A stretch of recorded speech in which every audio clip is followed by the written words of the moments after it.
Hey everyone, Steve here from 11ish, a channel where we talk about lucrative investment strategies and opportunities based on the requests from the 11ish collective. Today we're going to have another review of my swing portfolio. The last time was 3 months ago when I was beating on the S&P 500, and long story short, I'm still doing it. You can see in my chart that I've been doing it since 2015, and that is primarily because I figured out two things.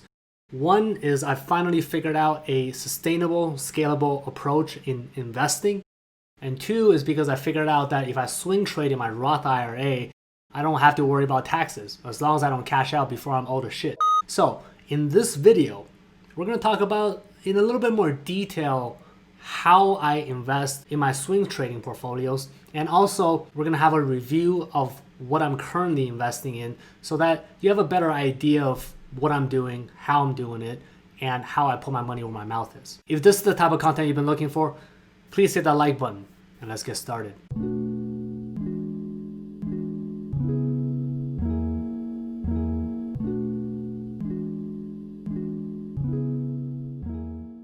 If you're curious about the raw numbers, 3 months ago I was hovering around 225 in my swing portfolio, and now I'm around 301.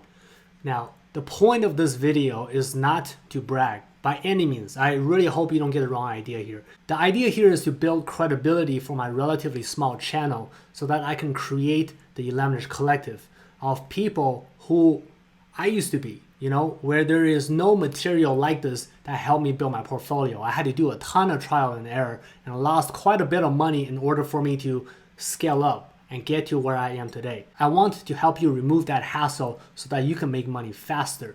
At the same time, I want to create a collective where we can share information with each other, learn from each other, and so that we can all grow together, me included, right? If you like this idea, please share this video out with your friends, because in this specific video, I'm going to do a lot of questions and answers.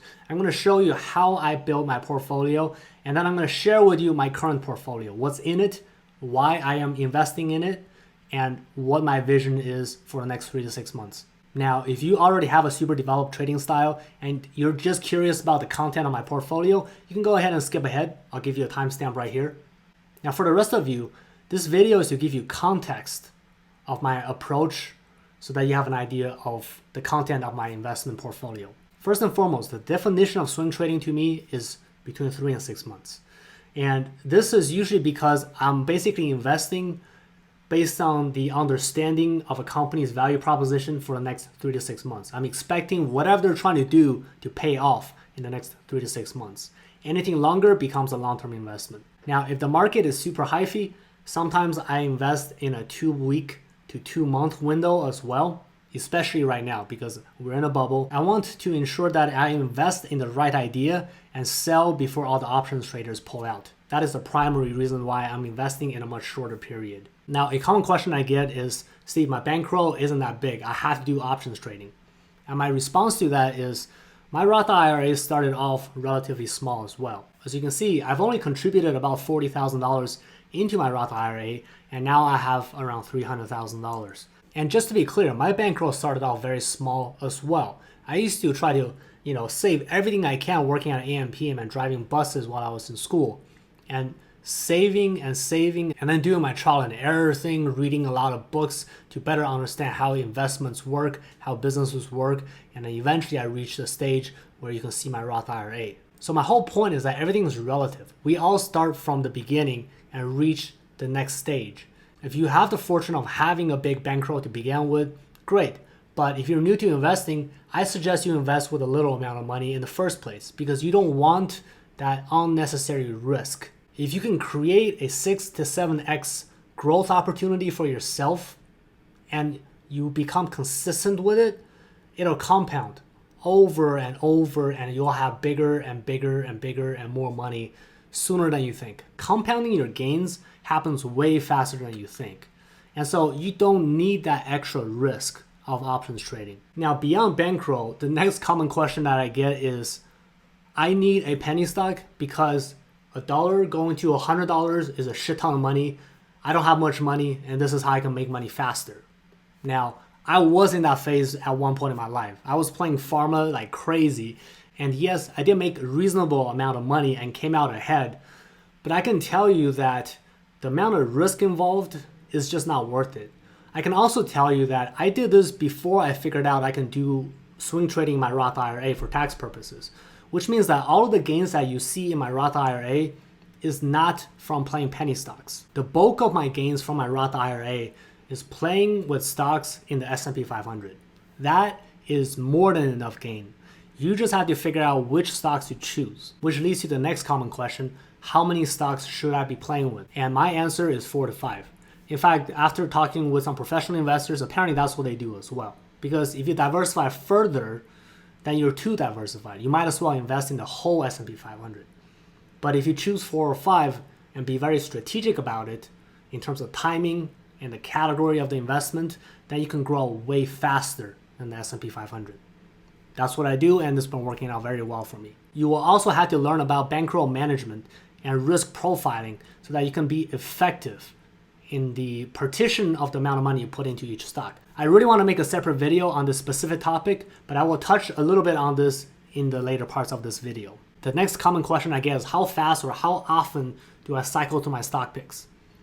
And generally speaking, it is around 1 to 2 months during, like a high fee market period that's very bubbly, a lot of foam. I don't want to be holding the bag. I want to get in, get out, But I also don't want to invest on the 3-week period right on top of earnings, because that's actually really, really risky, more like gambling than anything else. And so I tend to avoid that. But when a market is a lot more stable, I do tend to sell 3 to 6 months, because this way it takes the emotions out of my investments.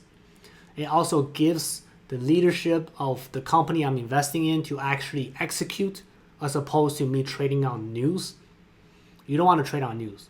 You don't want to gamble as well. And just on a quick side note, an easy way to judge whether you're a gambler or not is if you play blackjack or poker and you have this constant need to see the next card, or when you have folded a hand and you want to see what everyone else's hand looks like, even though the hand is over, you're definitely a gambler. But there's nothing wrong with that, You just got to own up to it and figure out how to evolve into something more consistent and less gambly so that you can invest in a more sustainable approach. Now, without further ado, let's talk about what's in my current portfolio. As I said, I hold about 4 to 5 stocks at any given time. My biggest holding right now is DocuSign. The reason for this is because I made quite a bit of money off of Zoom, but now I feel like the stock has gotten ahead of itself. I think DocuSign is a bigger sleeper, and I judge this by the fact that when the earnings came out, it blew it out of the park. The CEO has adjusted the estimates upward, and the stock did not go up. And so I think that this means that most people are not recognizing the potential out of the stock as is, intrinsically. But also they're not recognizing the fact that there is a lot of upside as well. On the contrary, when Zoom came out with their news, the stock did explode instantly. And so therefore, that value has already been built in. Another indicator I use a lot is the analyst price targets. Essentially, you have a shit ton of analysts who spend millions of dollars doing research for weeks and months to put out these numbers, right? I don't take their numbers for granted because I don't think that they have the same insight as someone who is a product manager or truly use the product. They're looking at it from their perspective. And so it's basically a puzzle piece to my overall view of my investments. Now, the way I use this is that if the current stock price is lower than the average stock price, and I've already done my due diligence thinking that this is a right investment, then in my opinion, there is a short-term gain right there. And then if the high value is way higher than the current stock price, then to me, there is a huge long-term gain potential as well. So this is essentially the sweet spot for the stocks I pick. It's basically telling me that even if I'm wrong, if I hold out, I will most likely make money out of this company. This is essentially one of the steps I use to confirm my stock picks, not the sole contributor to my stock pick. This approach helps confirm my own analysis and also reduces my overall risk by a little bit more. The next stock pick is the penny stock that I'm currently investing in. It's Genius Brand. If you're curious about what the stock is, please check out my whole video because there's a lot to talk about in that particular company. As you can see, I don't invest much in this stock because it is really, really high risk and I do not expect it to pay off anytime soon. A lot of things need to line up for this company to pay off. Just to show you how risky this company is, it almost got delisted, but the leadership has turned it around, has done a lot of right things, and I think it has the potential. The way I'm investing in this company has to do with bankroll management. You have to ask yourself the question, based on the amount of gain that you're expecting out of the stock, how much money are you expected to lose for the amount of money you're putting in? So for example, if I'm investing $20,000 into the stock, which I am, by the way, because I have another portfolio with Genius in it, but if I'm investing $20,000 in it, I'm basically saying that I'm willing to lose $10,000 off of this stock investment because that is the point where I will sell, right? You have to ask yourself that question.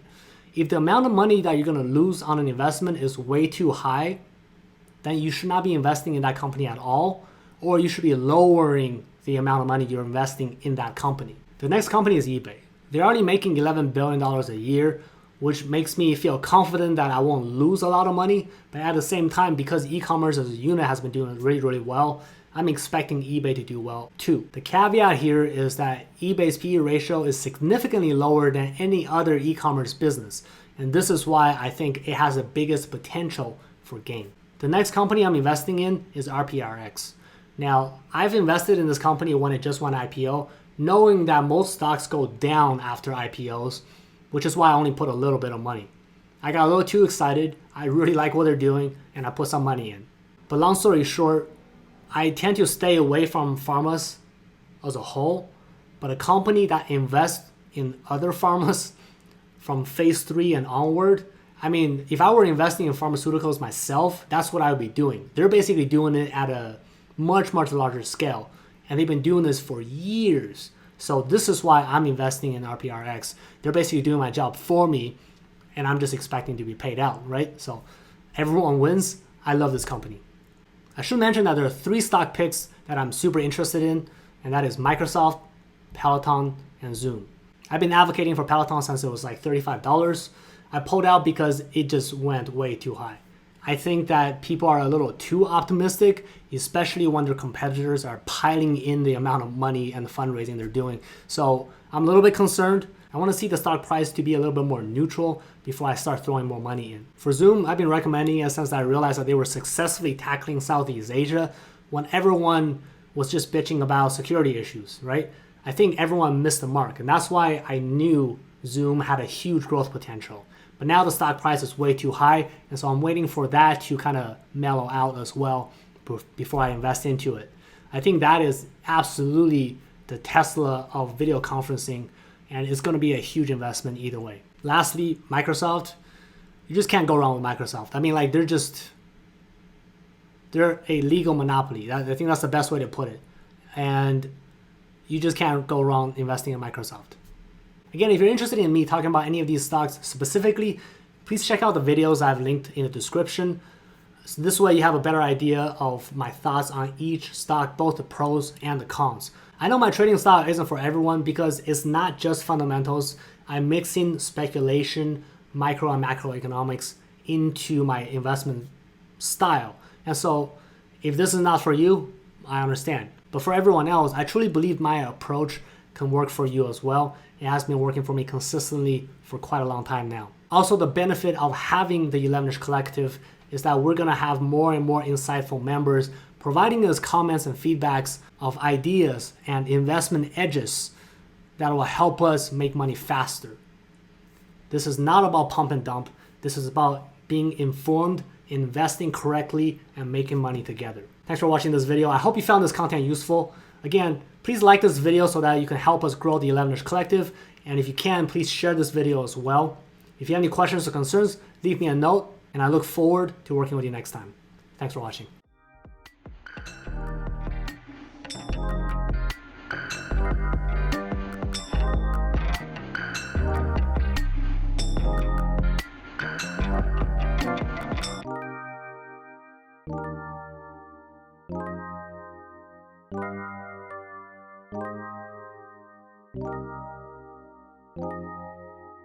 Thank you.